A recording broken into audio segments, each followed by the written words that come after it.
Voilà, donc on va commencer notre texte dans le Zohar, on est dans Parshat Shemot, à la page Samerbet.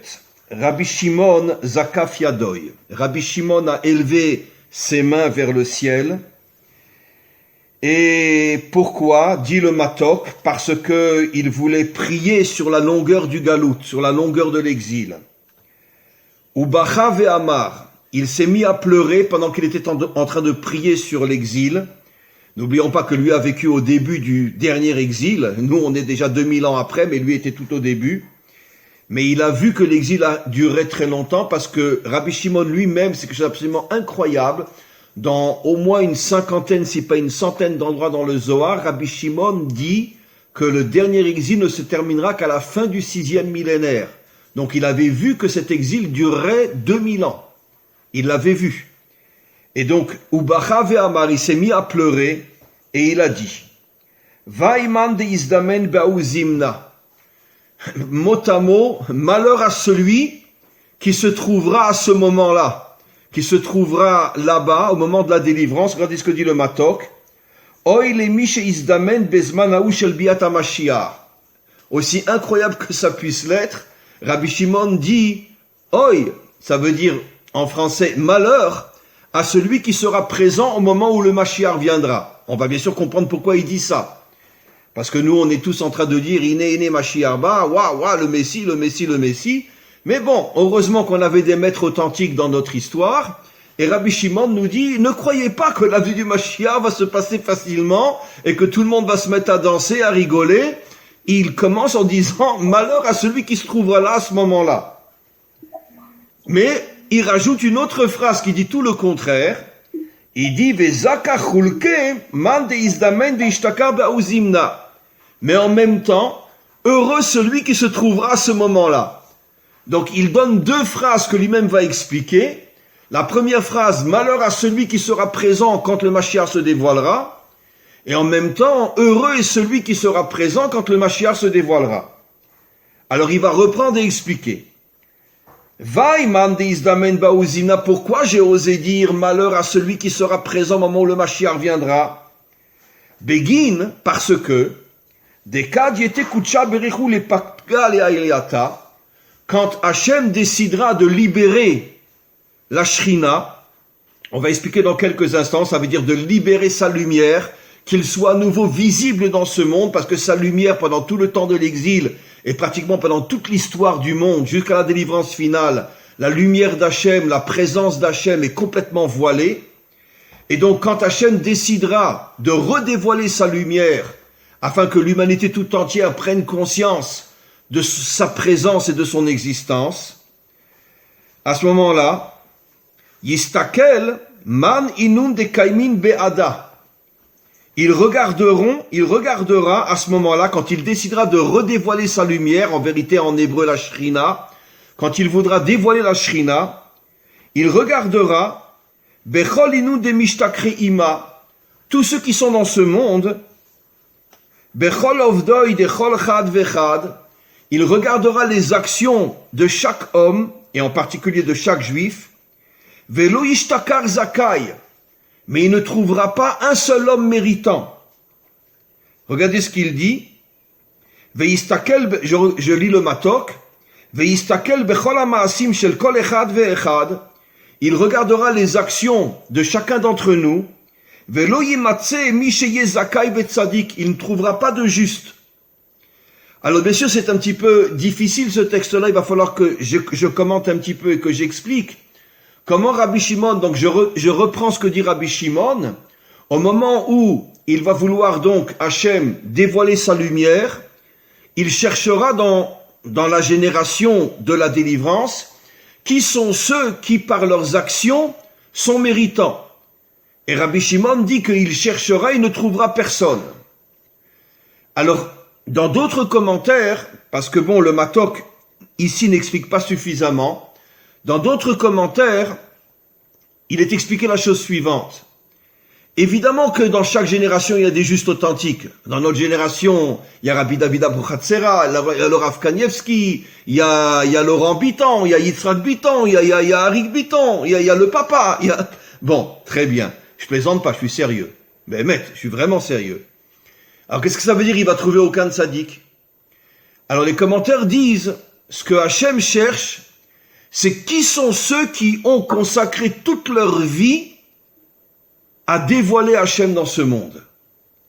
Pas seulement ceux qui ont fait des mitzvot, ceux qui ont étudié la Torah, ceux qui ont mangé kasher, ceux qui ont fait Shabbat.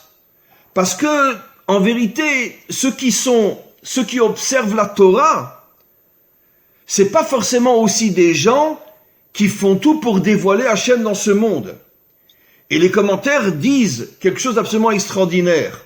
Et vous allez comprendre pourquoi Rabbi Shimon dit qu'il ne trouvera pas Hachem à ce moment-là des justes qui ont tout fait pour dévoiler la Shrina. Parce que quand quelqu'un met les tefilines, mange kasher, fait Shabbat, etc., finalement, il a décidé de prendre sur lui d'accomplir les commandements, mais il ne fait rien qui le met en danger. Tant qu'il n'y a pas de décret de la part des nations, comme quoi les Juifs n'ont pas le droit d'accomplir les mitzvot, donc tu accomplis les mitzvot, tout va bien. Mais les commentaires expliquent, qu'est-ce que c'est un homme qui consacre sa vie à dévoiler Hachem dans ce monde? Et les commentaires expliquent qu'en vérité, qui empêche Hachem de dévoiler sa lumière dans le monde? Eh bien, tous les méchants de ce monde, tous les corrompus de ce monde, c'est eux qui voient la lumière d'Hachem. Parce que généralement, c'est eux qui dirigent le monde, soit sur le plan financier, soit sur le plan politique. C'est eux qui, d'une certaine manière, s'approprient le monde. Et il y a un texte dans le Talmud qui dit que quand les méchants s'approprient le monde, alors Hachem se voile. Et les commentaires expliquent qu'en vérité, la véritable shlichut d'un juif authentique, traduit en français, la véritable mission d'un juif, c'est de partir en guerre contre tous les méchants de ce monde, d'arriver à les repousser, et à ce moment-là, quand ils auront perdu leur pouvoir, à ce moment-là, Hachem pourra dévoiler sa lumière. Mais des juifs comme ça, tu en comptes un sur les 1 milliard de doigts de la main. Il y en a eu pratiquement un ou deux dans toute notre histoire. Le plus célèbre, c'était le roi David. Le roi David a consacré toute sa vie à se battre contre le mal, contre les méchants. Et c'est pour ça qu'il a écrit les psaumes. Et quel est, on pourrait dire, le mot d'ordre? L'idée fondamentale des psaumes, c'est de dévoiler Hachem dans ce monde. Mais David a compris que ça suffit pas de manger les méadrines et de faire Shabbat pour que Hachem se dévoile dans ce monde. Parce que tant que les méchants tiennent ce monde, Hachem refuse de dévoiler sa lumière. C'est le secret de ce qu'on appelle le Or HaGanuz. Dans le Zohar, la lumière cachée, la lumière qui a été créée le premier jour. Le Zohar dit qu'au début, Hachem a dévoilé cette lumière le premier jour. Bon, ce sont des métaphores, il faut les comprendre d'une manière plus intelligente. Et quand il a vu que dans chaque génération, ce sont les méchants qui prendraient la direction du monde, Hachem a caché cette lumière et il la redévoilera qu'au moment de la délivrance. Et les commentaires disent, mais pourquoi Hachem a caché cette lumière? Pourquoi? Parce que Hachem ne peut pas se dévoiler tant que les Réchaïm, tant que les méchants dominent ce monde. Tant que la dictature, tant que le mensonge, tant que toutes les puissances maléfiques, sataniques, financières, politiques dirigent ce monde, Hachem ne peut pas se dévoiler dans ce monde. Donc, il attendait des gens comme le roi David, qui part en guerre contre tous les méchants de ce monde, et à ce moment-là, il peut dévoiler sa lumière. La preuve, c'est qu'une fois que David s'est battu contre tous les méchants de ce monde, tout de suite après, le Beth Amikdash, le premier temple, a été construit. Ça veut dire qu'Hachem a commencé à se dévoiler dans ce monde. Mais il fallait d'abord que David se batte contre tous les méchants, et après, on peut construire le temple. Pareil pour le troisième temple. Alors maintenant, vous comprenez la différence fondamentale entre des juifs comme nous et ceux dont parle Rabbi Shimon. Nous, on fait partie de ceux qui accomplissons les commandements d'Hachem. Mais on ne fait pas partie de ceux qui sont prêts à prendre des risques, à se mettre en danger pour partir en guerre contre tout le pouvoir maléfique de ce monde. On n'a pas cette force, on n'a pas ce courage. Et donc c'est à ce niveau-là que Rashbi dit, quand Hachem voudra se dévoiler dans ce monde, il cherchera au milieu de son peuple Qui sont ceux qui se sont battus pour dévoiler la lumière d'Hachem? Et il n'en trouvera pas un seul. Parce qu'aujourd'hui, même s'il y a de très grandes sadikim dans notre génération, il n'y en a pas un seul qui se met en danger pour se battre contre le mal. Et ça, c'est cet enseignement absolument incroyable que dévoile Rashbi. Et finalement, qui va être celui qui va avoir le courage de partir en guerre contre le mal? Eh ben, c'est le Mashiach lui-même. C'est ce que dit le Rambam dans le Mishneh Torah, que la première chose que fera le Mashiach, il se battra contre tous les Réchaïm de ce monde, contre tous les méchants de ce monde, contre toute la corruption, la débauche, l'idolâtrie, tout le pouvoir corrompu de ce monde. Il arrivera à vaincre toute l'obscurité et toute la méchanceté de ce monde, et à ce moment-là, Hachem pourra se dévoiler. Donc, on voit que les choses ne sont pas vraiment évidentes. À force d'être en exil, on a perdu la véritable définition du juif. On croit que le juif, c'est celui qui a accompli les mitzvot. Bien évidemment que s'il n'accomplit pas les mitzvot, et il a même pas commencé à être un juif authentique. Mais par contre, croire que parce que j'accomplis les mitzvot, j'ai terminé mon travail, non. L'accomplissement des mitzvot, c'est comme si tu t'es procuré un cheval et des armes. Mais maintenant, monte sur ton cheval, prends tes armes et pars en guerre. Et ça, personne ne le fait. Et c'est à ce niveau-là, encore une fois, que Rashbi dit qu'il ne trouvera pas un seul juif méritant au moment de la délivrance. Et c'est pour ça qu'il a commencé à dire que malheur à ceux qui se tiendront là quand le Mashiach se dévoilera, parce que même tous ceux qui accomplissent les commandements ne font pas partie de cette armée dont le Mashiach a besoin. Venez, on continue. Dirtiv, et c'est ce que dit le verset, Ve'evit ve'en ozer. Hachem regarde dans ce monde et il voit qu'il n'y a personne qui peut l'aider à se dévoiler. Regardez ce que dit le Matok. Istakalti, dit Hachem, j'ai regardé, Imiesh Sruyot be'Israël, est-ce que le peuple juif est méritant? Sheye Ezer ve'Saad el ha-Geoula. Est-ce qu'il y a dans le peuple juif des hommes qui se battent pour la délivrance? Velo matzati baem srut. Et j'ai trouvé personne qui n'avait ce mérite. C'est très dur, ça fait très mal, mais c'est ça la grandeur et la force de Rabbi Shimon Bar Yochai, c'est que c'est un maître authentique, qui ne passe de pommade à personne, qui dit la vérité, et qui essaye de nous réveiller pour nous faire comprendre quel est notre véritable devoir. On continue. Après, il a dit l'autre phrase, Zakaman de Izdamen veishtakar be'auzimna. Heureux est celui qui se tiendra à ce moment-là. Alors c'est qui cet homme qui lui doit être heureux? Begin de'aou deitkayem be'auzimna be'meemnuta. Ça fait allusion à ceux, regardez ce qu'il dit le Matok, Shemi shitkayem bezmano be'emuna. Ceux qui, dans cette génération, lorsque le Mashiach se dévoilera pour dévoiler la lumière d'Hachem, ceux qui vivront à un niveau de Emouna très très haut. C'est-à-dire, Yiske le'aou neiro de chedva de malka. Ceux qui sont, je vais expliquer dans quelques instants, pour l'instant je vais juste terminer le chapitre, on en a encore 2 après à faire. Ceux qui se tiendront à ce niveau de Emouna, ils mériteront de recevoir la lumière et la joie du roi qui est Hachem. Ve'alaou zimnachtiv, et sur cette génération il est dit, Utseraftim kitzrof et akesef, je les purifierai comme on purifie l'argent. Vous savez que l'argent, et on le fait rentrer dans du feu pour nettoyer toutes ces scories, toutes ces saletés pour que l'argent il sort pur, comme l'or d'ailleurs. Et donc Hachem dit, je prendrai mon peuple et je le purifierai comme de l'argent. Ça veut dire que je le nettoierai de toutes ses fautes et de toutes ses scories, de toutes ses impuretés. Pirouche, regardez ce que dit le Matok, et tsaref et Israël, je purifierai Israël, les asir mehem asigim, pour rejeter toutes les saletés qui se trouvent à l'intérieur du peuple juif. Et regardez malheureusement ce qu'il dit, c'est-à-dire, et via lehem tsarot, je serai obligé d'amener sur eux des épreuves, les chalot mehem, afin de faire disparaître, aposhim ve'amordim, tous ceux qui se sont révoltés contre Hachem, et qui se sont révoltés contre la Torah.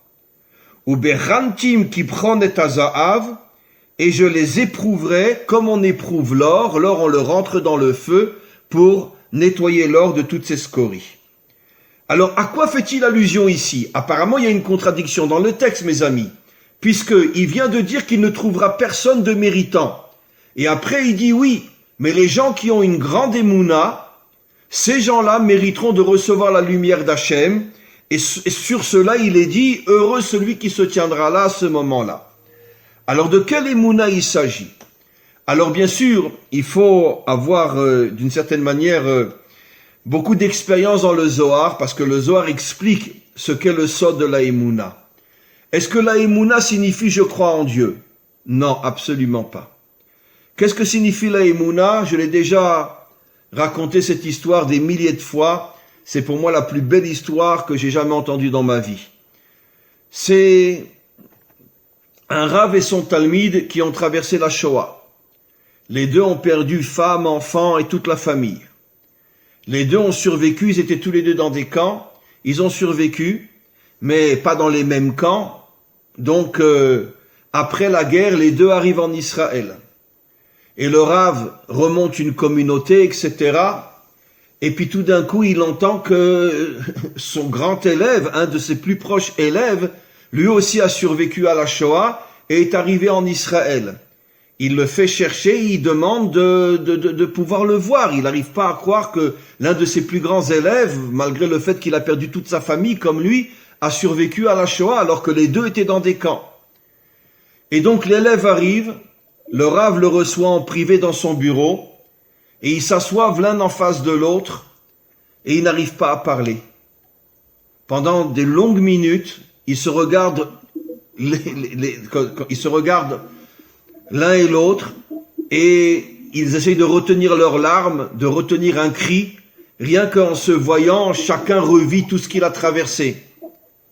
Et au bout d'un certain temps, le Rav frappe sur la table et il dit la chose suivante, qui à mon sens est la plus grande phrase thoraïque jamais dite sur terre. Il dit à son élève, pour celui qui a la émouna, il n'y a pas de question. Et pour celui qui n'a pas la émouna, il n'y a pas de réponse. Je répète, pour celui qui a la émouna, il n'y a pas de question. Et pour celui qui n'a pas la émouna, il n'y a pas de réponse. Qu'est-ce qu'on comprend de là? Que la émouna, c'est pas dire je crois en Dieu, je crois en la venue du Mashiach. Non. La émouna, c'est quand tu as traversé des épreuves incompréhensibles.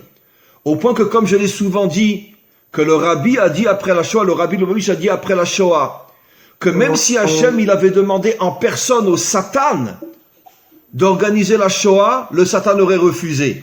Bon, c'est une métaphore, mais c'est une manière de nous faire comprendre que même le Satan n'était pas à même d'organiser la Shoah.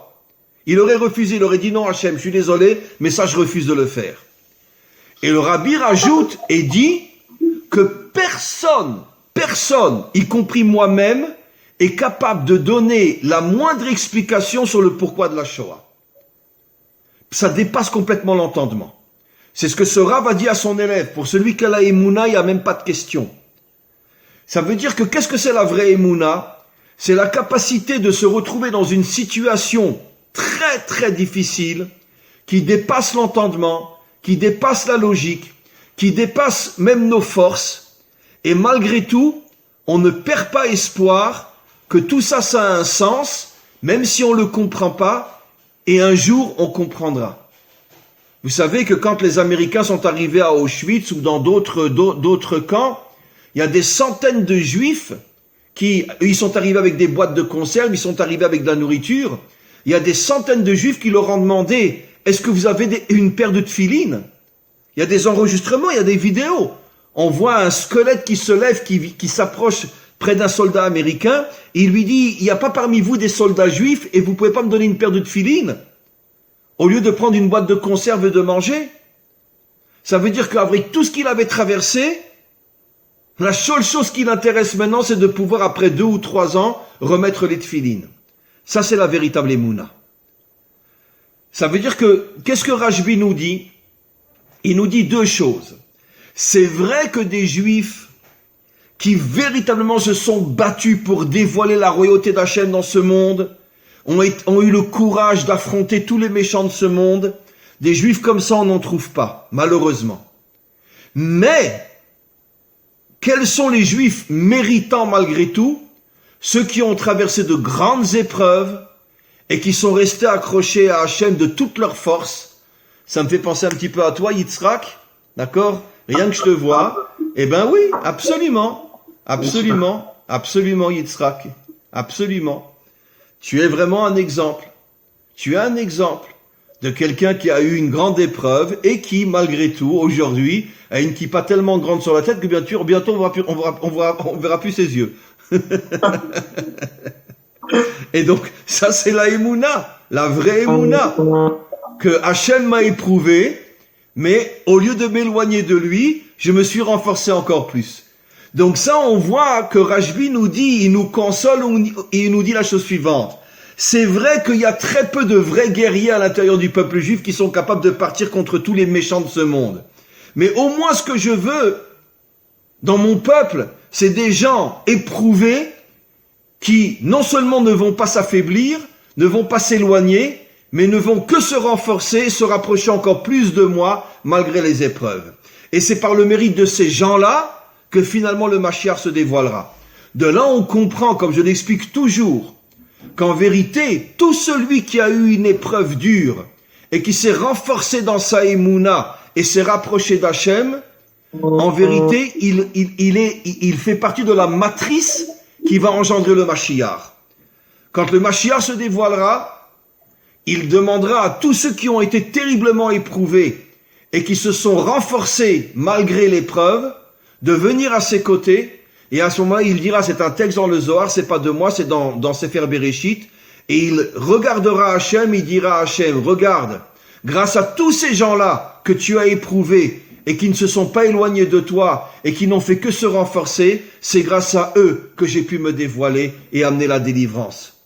Donc on voit que c'est quelque chose d'absolument incroyable, que quand Hachem choisit une personne pour l'éprouver, c'est en vérité pour en faire un soldat du Mashiach. On continue. Les bâtards des Inoun, on est dans le 2e chapitre. Les bâtards des Inoun aktin mitare al Israël. Comme on l'a vu, c'est qu'au moment de la délivrance, de grandes épreuves tomberont sur le Ham Israël pour justement faire sortir ceux qui ont une vraie, forte et puissante émouna. Vechol amin ou regardez ce qu'il dit. Vechol amin ou malcheun yityatun kechada aleyu. Tous les dirigeants de tous les peuples vont s'unir pour s'attaquer à Israël au moment de la délivrance, avant la fin de la délivrance. Regardez ce qu'il dit le Matok. Vechol amim ou malcheem, tous les peuples et leurs dirigeants, yityatsu yachad, se rassembleront ensemble, aléhem, pour aller contre Israël.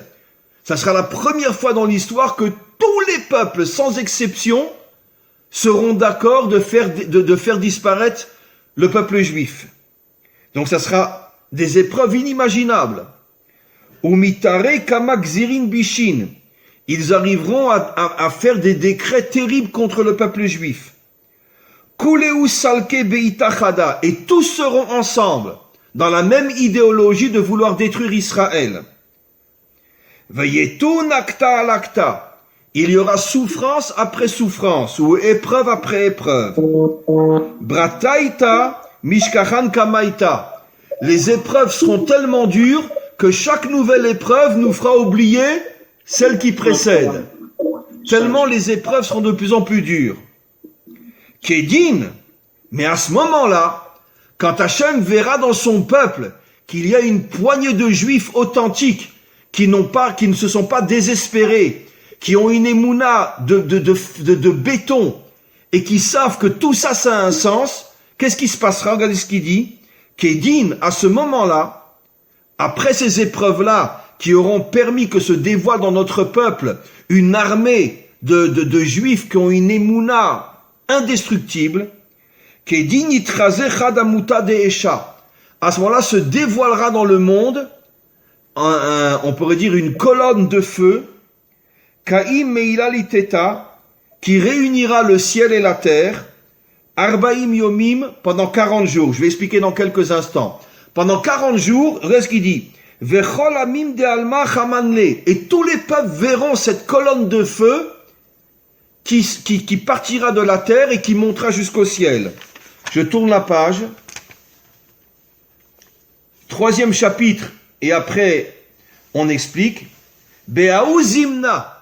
Pendant ces 40 jours où cette colonne de feu rejoindra le ciel et la terre, Yit'ar Malka Meshicha, à ce moment-là se dévoilera le Melech HaMashiach, les Nafka Migo Ginta de Eden, comme on verra plus tard, son âme, on verra de quel niveau d'âme il s'agit du 4e niveau d'âme, la Chaya. Ce niveau d'âme sortira du Gan Eden et descendra pour entrer dans son corps. Mais à Ouatar Deikare Kan Sipor, depuis l'endroit, son âme se trouvait, cette partie d'âme se trouvait dans un endroit qu'on appelle le nid d'oiseau. Je vais tout expliquer dans quelques instants. Et regardez encore une phrase ou deux, on va pas forcément aller jusqu'à la fin. Veitaer Be'ara de Galil, où le Mashiach se dévoilera, dans la haute Galilée. Et en vérité, comme disent tous les commentaires, dans la ville de Tzfat. C'est là qu'il va se dévoiler. En haute Galilée, dans la ville de Tzfat. La première fois que le Mashiach va se dévoiler, ça sera à Tzfat. Ve'aou yoma deipuk letaman yitrages kol alma. Et le jour où le Mashiach se dévoilera à Tzfat, le monde entier va commencer à trembler. Ve'chol bene alma mitrabim. Tous les peuples vont se cacher, vont essayer de s'enfermer dans leur maison. Tout le monde va sentir que quelque chose de grave va se passer pour les nations qui voulaient détruire Israël. Gome arta vetinche, ils vont se cacher dans des grottes, ils vont faire des trous pour s'enterrer vivants. Delo yarshevu nishtazva, et personne n'arrivera à s'échapper. Velaouzim naketiv, encore une phrase, et en ce jour il est dit, Ubaou bemeorot surim, ubim cholot afar, que tout le monde se cachera pour fuir Pachad Hashem, la crainte d'Hachem. Ils auront tellement peur de ce dévoilement d'Hachem, ou Me'adar Geono, et de toute sa puissance qui se dévoile. Et juste la phrase qui est tout en bas, Kad Yikum Vidgale Ba'ara de Galil, quand le Mashiach se dévoilera dans la Galilée, Begin de Yuhu Atar Kadma di Travra Ba'ara Kidisha. Pourquoi en Galil? Parce que c'est la première partie de la terre d'Israël qui a été détruite. Quand Sancheriv, il est venu du nord pour exiler les 10 tribus, il a rasé toute la Galilée. Et comme c'est la première partie de la terre d'Israël qui a été détruite, c'est précisément là-bas que le Mashiach se dévoilera. Alors, on va faire un petit résumé, et après, avec votre permission, on lira le texte qui est avant le Zohar qu'on a commencé, qui est très important. Alors, c'est quoi ce Hamoud Esh? C'est ça ce que je vais expliquer. Évidemment, c'est une métaphore. C'est pas à prendre à la lettre que tout d'un coup, il va y avoir une colonne de feu que le monde entier va voir, qui va s'élever de la terre et qui va monter jusqu'au ciel. Les commentaires expliquent qu'en vérité, le Esh, dans tout le Zohar, fait allusion à la Gvura. La Gvura, c'est quoi? Baruch Gever Asher Yiftach Bashem. Gever milachon Gibor, quelqu'un de fort. Pourquoi on dit heureux, béni soit le fort qui place sa confiance en Dieu? Asher Yiftach Bashem. Parce que pour placer sa confiance en Dieu quand tout va mal, il faut être très fort. Il faut être très très fort. Celui qui n'a pas cette force, cette puissance intérieure, il s'écroule complètement. Quand il voit qu'on met les Juifs dans un ghetto, après on les met dans des trains et ils arrivent à Auschwitz, si quelqu'un n'est pas un vrai gibor, il va s'écrouler, il va péter un câble, il va devenir fou. Et même si finalement il termine dans une chambre à gaz, mais au dernier moment, il dira de toutes ses forces, Shema Israël, Hashem Elokeinu, Hashem Echad, comme l'a dit Rabbi Akiva au moment où il se faisait dépecer vivant. Il n'a pas pu empêcher qu'on le tue, mais il est mort comme un gibor, avec une émouna absolument incroyable. La Gemara dit que les anges sont venus devant Hachem et lui ont dit à Hachem, Zu Torah vezu Schara, un homme qui a consacré toute sa vie à la Torah, c'est ça sa récompense. Et Hachem leur a répondu, Chatkou, fermez-la. Car ala bemarshava. C'est comme ça que Rabbi Akiva est monté jusque dans ma pensée. Ça veut dire que par ce courage que Rabbi Akiva a eu, cette émouna, d'être un vrai gibor et de mourir comme un héros, et de réciter le Shema Israël, et il est mort en prononçant le mot Echad, Hachem l'a fait monter jusque dans sa marshava. Ça veut dire quoi? Quel est le décodage? Ça veut dire qu'il est rentré jusque dans l'intériorité la plus secrète d'Hachem. Il est arrivé à rentrer dans les secrets les plus cachés d'Hachem. Quand moi je parle, on m'entend, mais qu'est-ce que quelqu'un sait ce que je pense? Personne ne sait ce que je pense. Ça, il n'y a que moi. Donc, Hachem, il a créé le monde avec sa parole, mais quelqu'un sait ce que Hachem pense? Quel est son véritable projet? Quel est le but de la création? Et Hachem a répondu aux anges. Grâce à la gvoura de Rabbi Akiva, il est monté jusque dans ma pensée. Il fait partie de ces rares hommes qui sont capables de comprendre tout le projet divin. Donc, ça c'est le Hesh. Dans tout le Zohar, on dit que l'eau est comparée à la bonté, le feu est comparé au courage. Et donc, ce courage, c'est ça le symbole du feu, qui va relier le ciel et la terre. C'est quoi le ciel et la terre? La terre, c'est l'endroit où il y aura de grandes épreuves, et le ciel, c'est le monde de la Emouna. Ça veut dire que malgré le fait que je souffre sur terre, parce que comme on le sait, juste avant la délivrance, il y aura la guerre de Gog et Magog, ce à quoi fait allusion le Zohar, tous les peuples vont se rassembler pour détruire l'État d'Israël. Et donc à ce moment-là, sur terre, il y aura des épreuves terribles, mais ceux qui sont de vrais gibors arriveront à se connecter au ciel et avoir une confiance absolue dans le fait que malgré tout ce qu'on voit et tout ce qu'on ressent, il y a un sens à ça. Et grâce à ces gens qui auront cette émouna de feu, qu'est-ce que dit le Zohar? Le Mashiach va se dévoiler. Exactement ce que j'ai expliqué. Ça veut dire, mes amis, pourquoi, comme je dis toujours, pourquoi nos maîtres comparent le dévoilement du Mashiach à un accouchement? Parce que pour accoucher, il faut qu'il y ait un ventre. Il faut qu'il y ait une mère qui a porté l'enfant dans son ventre. Qui sont ceux qui vont porter la lumière du Mashiach dans leur ventre? Ce sont tous ceux qui, non seulement ne s'affaiblissent pas au moment des épreuves, mais au contraire, ne cessent de se renforcer et deviennent de véritables héros de Emouna, avec une confiance absolue en Hachem. Ils deviennent de plus en plus forts, et quand il y aura suffisamment de juifs comme ça à l'intérieur de notre peuple, au moment de grandes épreuves, on va devenir le ventre enceinte du Mashiach, et c'est comme ça qu'on va l'accoucher. Il va sortir de ceux qui ont cette Emouna. Donc voilà, ce sont des textes absolument incroyables. Et donc, le résumé de tout ce qu'on a expliqué, c'est que, encore une fois, l'idéal serait d'avoir dans le peuple juif des héros qui sont capables de se battre contre le mal. Malheureusement, Rajbi nous dit que des héros comme ça, on n'en trouvera pas. Mais alors comment le Mashiach va venir? Grâce à ceux qui, même s'ils ne se battent pas contre le mal, ne s'affaiblissent pas devant le mal. Ils ne combattent pas, mais ils ne s'affaiblissent pas. Ça veut dire que plus l'épreuve est grande, et plus ils se renforcent dans une émouna de folie qui est comparée au feu. Le feu, c'est la Gvoura, et ce sont eux qui vont servir de matrice à la naissance du Mashiach. Donc vous voyez, mes amis, qu'on a un sacré travail à faire qui est à portée de notre main. Rajbi ici nous révèle quelque chose d'extraordinaire.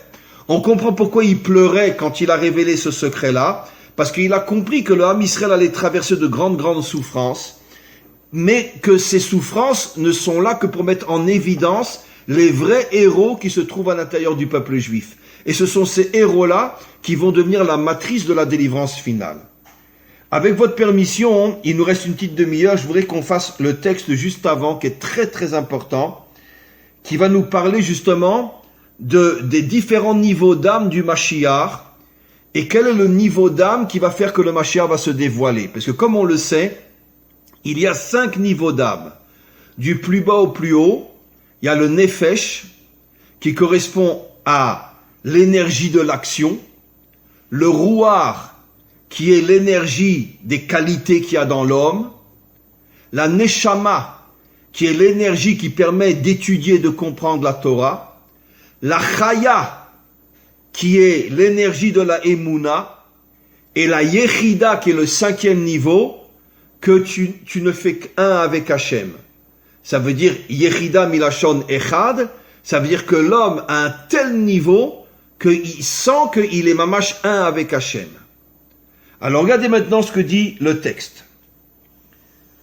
Bon, avant, on aurait dû lire ce texte d'abord, mais moi, je préférais le lire à la fin. Je voudrais expliquer ce que dit Rabbi Chaim Vital, dit le Matok, c'est le Matok qui parle. Je vais expliquer ce que dit Rabbi Chaim Vital dans un livre qui s'appelle Or HaChama. Tmiya gdola im ne'emar she'az yesh shinui kazeh she'amashiach lo yeh nolad me'ish ve'isha. Déjà, il nous dit la chose suivante. N'imaginez pas que le Mashiach, c'est un ange qui va descendre du ciel, un surhomme complètement spirituel. Non, il dit, le Mashiach sera un homme comme tout le monde, qui va naître d'un homme et d'une femme. Comme il est dit, n'imaginez pas que le Mashiach ne viendra pas de l'union entre un homme et une femme. Non, ça sera un homme comme vous et moi. Au départ, il aura des parents charnels qui vont s'unir et qui vont avoir un enfant, et cet enfant sera le Mashiach. Et là, chez Bayomahu Yetze Migan Eden, mais comme le dira le texte plus tard, on l'a lu nous, qu'il y a une partie de son âme qui sortira du Gan Eden. Veine Matsinu, chez Amara Katuv, comme il est dit dans le 2e psaume du roi David, Ani Ayom Yelideticha, aujourd'hui je t'ai fait naître. Ça fait allusion à ce 4e niveau d'âme qui est la Chaya, qui sortira du Gan Eden et qui rentrera dans le corps du Mashiach, et à ce moment-là, il saura qu'il est le Mashiach. Je continue un petit peu et puis j'expliquerai après. Regardez ce qu'il dit. Qui a Mashiach yevadai Adam Tzadik. C'est sûr que le Mashiach sera un homme, sera un être de chair et de sang. Bien sûr, ça sera un Tzadik, ça sera un grand juste. Mais ne croyez pas que, comme le disent certains, sa mère va être enfantée par le Saint-Esprit. Non, pas du tout. Il va naître d'une union réelle entre un homme et une femme. Nolad me'ish ve'isha. Ve'igadel betzidkato. C'est un homme qui va grandir dans le bien. Ad ketzayamim, jusqu'au temps de la délivrance.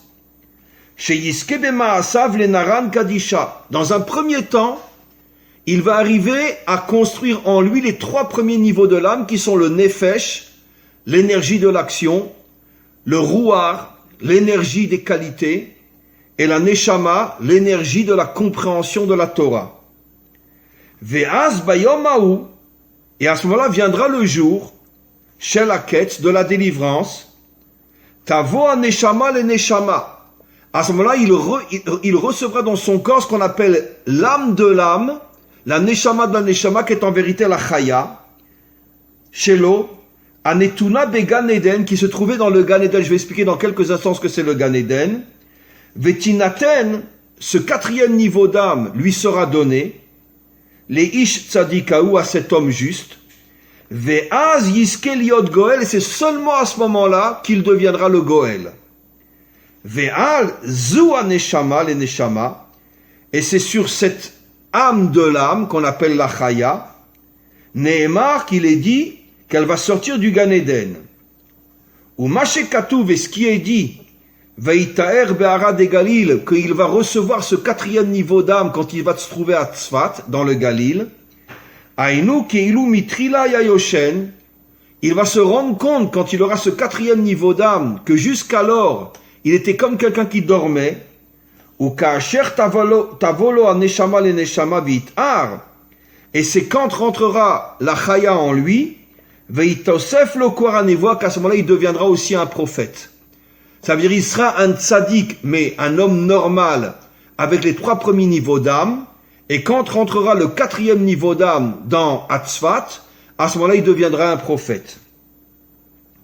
Alors, qu'est-ce que c'est la Chaya, et pourquoi la Chaya vient du Gan Eden? Dans tout le Zohar, il est dit la chose suivante. Le mot Gan Eden fait allusion à 2 sphirotes. Le Gan fait allusion à la Malchut, et Eden fait allusion à la Bina. Vous avez déjà entendu parler de ces 2 sphirotes, la Bina et la Malchut? La Bina, comme on le sait, c'est la 8e sphira du bas vers le haut. Ça veut dire celle qui est au-dessus de ce monde, puisque ce monde a été créé en 7 jours, de Chesed à Malchut. mais la Bina est la 8e sphira, c'est pour ça qu'on fait la circoncision le 8e jour, pour se connecter à une énergie qui est au-dessus de ce monde. Le plus grand secret, pourquoi le peuple juif a traversé l'histoire, alors que des peuples des millions de fois plus puissants que nous ont disparu, comme les Romains, comme les Perses, comme les Grecs, parce que eux n'avaient pas la Brit Mila. Donc ils n'avaient que la puissance de ce monde matériel, mais dans ce monde matériel, tout ce qui naît, grandit, puis vieillit, puis disparaît. Nous, on a la circoncision, qui nous permet d'être connectés le 8e jour à la 8e sphira qui est la Bina. Et comme la Bina, elle est au-dessus de ce monde, automatiquement le peuple juif échappe aux structures de ce monde, et même s'il naît, et même s'il est piétiné, même s'il est poursuivi, même s'il est humilié, et même s'il est massacré, il ne disparaîtra jamais. Pourquoi? Parce qu'il est connecté à la 8e sphira. Et donc, il est connecté à une énergie qui est plus forte que toutes les forces de ce monde. Et c'est pour ça qu'on ne disparaît pas. Donc, c'est quoi le Gan Eden? Gan Eden, c'est l'union entre la Bina et la Malchut. C'est quoi la Malchut? La Malchut, c'est la force du dirigeant, puisque le Mashiach va être un dirigeant. Mais la différence entre la Malchut du Mashiach et la Malchut de tous les méchants de ce monde, c'est qu'eux ne sont pas connectés à la Bina, ils ne sont pas connectés à Hachem, ils sont uniquement connectés à leur orgueil et à leur ego. Et c'est pour ça qu'ils finissent tous par disparaître, même s'ils sont remplacés par d'autres méchants. Le Mashiach, lui, toute sa Malchut sera connectée à la Bina. Ça veut dire que toute sa force en tant que dirigeant, il va la recevoir directement d'énergies qui sont au-dessus de ce monde et qui viennent directement d'Hachem. Et ça, c'est le niveau de la Chaya. La Chaya, c'est la connexion entre la Bina et la Malchut. Ça veut dire, quand ces forces, elles rentrent dans l'homme, et il n'y a que le Mashiach qui va recevoir la Chaya, parce que nous, on a où le Nefesh, il y en a qui ont le Nefesh et le Ruach, il y en a certainement comme les grandes Sadikim qui ont aussi la Neshama, ceux qui comprennent la Torah, ils sont capables de l'expliquer. Mais on s'arrête là. Le Mashiach est le premier qui recevra la Chaya. Ça veut dire qu'il aurait une connexion surnaturelle avec des énergies qui sont complètement au-dessus de ce monde. Et c'est à ce moment-là qu'il deviendra le libérateur. Et c'est aussi, comme le dit le Zohar plus loin, c'est à ce moment-là qu'il va découvrir qu'il est le Mashiach. Parce que jusqu'alors, il ne saura pas qu'il est le Mashiach. Il saura que c'est un grand Talmid Chacham, il saura que c'est un grand juste. Mais bon, comme dans toutes les générations, il y a des grands justes et des grands Talmidei Chachamim. Mais c'était pas le Mashiach. Mais quand cette force va rentrer en lui, à ce moment-là, ça va le bouleverser, le transformer complètement. Il va se rendre compte qu'il a des énergies qu'aucun homme n'a encore jamais eues sur terre. Et à ce moment-là, il va prendre conscience qu'il est le Mashiach. Juste encore une phrase ou deux et on va arrêter. Ukvar yadati, c'est le 2e chapitre, qui arbaim yom kodem yetzirat avlat. Pourquoi, ça je l'ai pas encore expliqué, pourquoi la colonne de feu va durer 40 jours? Parce que les 40 jours correspondent à la transformation de la semence en être vivant. Comme on le sait, la semence, pendant 40 jours, elle est dans le ventre de la mère, et à partir du 41e jour, cette semence commence à se transformer en embryon jusqu'à 9 mois après, l'être humain va naître.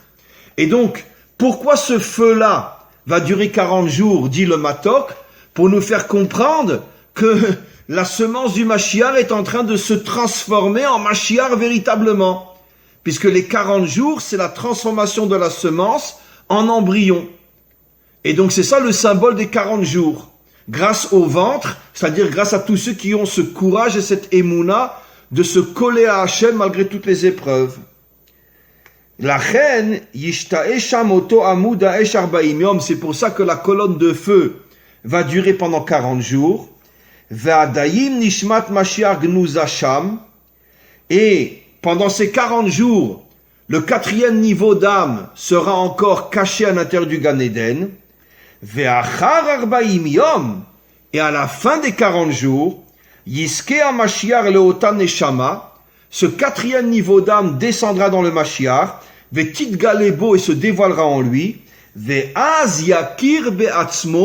Et c'est à ce moment-là qu'il prendra conscience, chez Mashiach, qu'il est le Mashiach, ce qu'il ne savait pas jusqu'à ce moment-là. Maché lo ayanikar, lo adata, il ne savait pas qu'il était le Mashiach. Ça veut dire que il va peut-être découvrir qu'il est le Mashiach à l'âge de 60 ans, 70 ans, 80 peut-être comme Moshe. Ça veut dire que pendant des années, il saura que c'est un grand homme. Mais il n'imagine même pas qu'il est le Mashiach. Et quand, au bout de ces 40 jours, la Chaya va se dévoiler en lui, à ce moment-là, il prendra conscience qu'il est le Mashiach, et ça sera à Tzfat. Les commentaires disent que après qu'il va prendre conscience qu'il est le Mashiach à Tzfat, il va descendre à Tibériade, il va rester un moment à Tibériade. Pourquoi? Parce que nos maîtres nous disent que le dernier endroit où le Sanhédrin, quand il y a la destruction du deuxième temple, le Sanhédrin s'est exilé d'endroit en endroit, et le dernier endroit où il est arrivé, c'est à Tibériade. Et là, il s'est arrêté. Et donc, le Sanhédrin, donc ce sont les Chachamim, les grands maîtres d'Israël, se sont installés à Tibériade. Ils ont fait 10 étapes différentes jusqu'à Tibériade, et là, ils se sont arrêtés. Et donc, c'est pour ça qu'après Tzfat, il va descendre à Tibériade. De Tibériade, il va monter jusqu'à Jérusalem. Il va aller sur le mont des Oliviers. Il va poser, comme dit le verset dans les prophètes, il va se poser sur le mont des Oliviers. Et à ce moment-là, il recevra toutes les forces de la délivrance. Et il descendra à Jérusalem. Et là, véritablement, la délivrance commencera. Voilà, mes amis. C'était un texte intéressant. Magnifique. Magnifique. C'était vraiment un texte... Non, c'est puissant. C'était vraiment un texte très puissant. Donc finalement, quelle est la conclusion, mes amis? Qu'est-ce que nous comprenons? Nous, notre travail, c'est de se renforcer dans la Emouna. C'est notre travail principal. Parce que chacun d'entre nous qui atteint cette Emouna véritable et authentique, il devient la matrice du Mashiach. Et le Mashiach nous sera reconnaissant, puisqu'il saura que c'est grâce à des gens comme nous que finalement il a pu recevoir la Chaya et se dévoiler et terminer le travail. Mais de la même manière qu'un enfant doit respecter ses parents jusqu'à la fin de sa vie, eh ben le Mashiach respectera et sera reconnaissant à l'égard de tous ceux qui l'ont fait venir grâce à leur émouna incroyable qu'ils avaient. Et ça, c'est ce que nous révèle Rajbi, c'est ça notre véritable travail. Et Voilà. comment on y arrive, hein, c'est pas... Comment Comment on y arrive à ce renforcement de l'Emouna? Il n'y a pas de guide, Dis-moi, pas d'ordonnance. c'est toi qui poses la question, Yitzhak? Non, mais dis-moi. Non, bah, tu me promets, c'est pas, je sais pas comment. Eh ben, tu sais très bien comment tu es arrivé avec l'épreuve que tu as eue. Et comment tu t'en sors et comment aujourd'hui tu es ce que tu es. Parce que ce sont des énergies qui sont dans l'âme et qui se dévoilent au fur et à mesure que l'épreuve est dure. Elles se dévoilent et elles nous connectent au maître du monde et elles nous renforcent et nous lient à lui. La Emouna est une énergie qui est en nous, mais c'est l'épreuve qui la dévoile. Alors malheureusement, il y a beaucoup de gens qui dans l'épreuve s'écroulent parce qu'ils n'ont pas été chercher cette Emouna qu'ils avaient en eux. Toi, tu l'as cherché et regarde ce que tu as aujourd'hui. Tu comprends? Et donc, j'ai vu ça sur ma plus. La Emouna, elle est en nous. Notre travail est de ne pas lui tourner le dos, de ne pas sombrer dans le désespoir et dans la tristesse, et de se dire, si Hachem me met dans cette épreuve, c'est que forcément il a mis en moi les forces qui vont me permettre de la surmonter et de m'accrocher à lui encore plus que si je n'avais pas eu cette épreuve-là. Et de toute façon, tous les tzadikim authentiques sont des gens qui ont eu des épreuves terribles dans leur vie. On peut pas devenir un tzaddik authentique rien que parce que tu étudies la Torah. Ça, c'est complètement faux. Il faut étudier la Torah, bien sûr, mais en même temps, avoir la Emouna au moment des épreuves. La Emouna et l'étude de la Torah et bien sûr l'accomplissement des mitzvot, c'est ça ce qui fait de nous un tzaddik authentique. C'est pour ça qu'il y a des Tanaïm qui sont dans le nord essentiellement, parce que quand on voit la cartographie des tombes des Tanaïm, au centre et dans le sud, il n'y a presque rien. Ils sont tous en haut. Eh ben, tu donnes une réponse extraordinaire. Non seulement les grands maîtres d'Israël, mais aussi combien de prophètes sont enterrés dans le nord. Pourquoi ils ont tous été se faire enterrer dans le nord alors que plein vivaient pas du tout dans le nord? Le père de Shmuel Hanavi, Elkana, est enterré juste à côté de Hebron. Or lui, il vivait dans le Shomron, il vivait en Samarie. Pourquoi il a demandé qu'on l'enterre à côté de Hebron, à côté de Méron, pardon.